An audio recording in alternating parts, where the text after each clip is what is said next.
Welcome to today's video, where I'll guide you through the easy and quick process of changing your Snapchat username.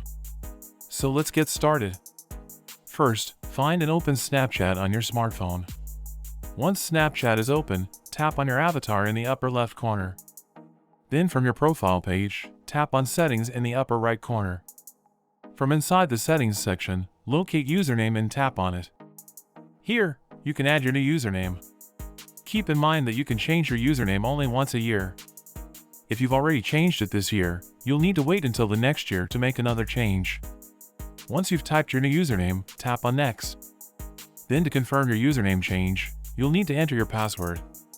After entering your password, tap on Confirm. Finally, tap Continue to complete the process. That's it. You successfully changed your Snapchat username. Thank you for watching. Don't forget to like and subscribe for more informative videos.